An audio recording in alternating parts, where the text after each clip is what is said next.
है। हमारे बहनों के अंदर वो दिव्य शक्ति है जो हमने अपने कर्मों की वजह से लोप हो गई है, हमारे कर्मों की वजह से दब गई है। तो गुरु महाराज ने कहा कि अब आपको जागने का समय है, बहनों को, माताओं को जागने का समय है। क्योंकि अब जो आपने अभी तक का समय अपने संसार में बिता दिया, ये जो हुआ सो हुआ, लेकिन आगे से अगर हम बहनें ये सोच ले कि आज का एक भी पल, आज के बाद का एक भी पल हम व्यर्थ नहीं गवाएंगे, तो गुरु महाराज ने कहा कि आपको गुरु की दया अवश्य मिलती रहेगी। तो गुरु महाराज ने कहा ये देश कर्म प्रधान है, यहाँ कर्म को प्रधानता दी गई है। इसलिए तो गीता में लिखा है कि कर्म प्रधान विश्व रचि राखा, जो 10 कर्म करी 10 फल चाखा। हम आप जो रामायण महाभारत पढ़ते हैं, कथाएं लगाते हैं, सुनाते हैं, इसका मतलब ये नहीं है कि परंपरा है, पहले लोगों ने लगाई, हमने लगा दिया, सुन लिया।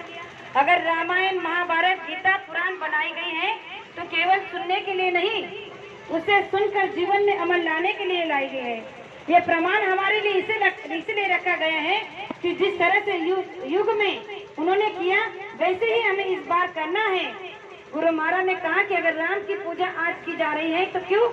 क्योंकि वो भी एक इंसान थे, लेकिन उन्होंने ऐसे कर्म कर दिए कि जिसकी वजह से आज उन्हें हमने भगवान माना और आज उनकी पूजा कर रहे हैं। अगर भगवान कृष्ण की पूजा कर रहे हैं तो गुरु महाराज ने कहा कि उन्होंने कर्म ऐसे कर दिए कि उनके कर्मों की आज पूजा हो रही है। तो हमें भी अपने कर्मों की पूजा करनी चाहिए और करवाने चाहिए। इसके लिए हमें अपने सही तरह से कर्म करना चाहिए। आप कहोगे कि कर्म करने के लिए और कौन सा रास्ता अपनाना होगा, तो इस पर एक छोटा सा दृष्टांत है कि भक्ति भी करने के लिए कर्म की जरूरत पड़ती है। अगर आपका कर्म सही रहेगा तो गुरु महाराज ने कहा कि आपकी भक्ति अपने आप दृढ़ बन जाती है, उसमें शक्ति और दृढ़ता आ जाती है। आप कहोगे कैसे? एक भक्त था जो अपने गुरु के प्रति बड़ा ही परम भक्त था, गुरु की आज्ञा का पालन करता था।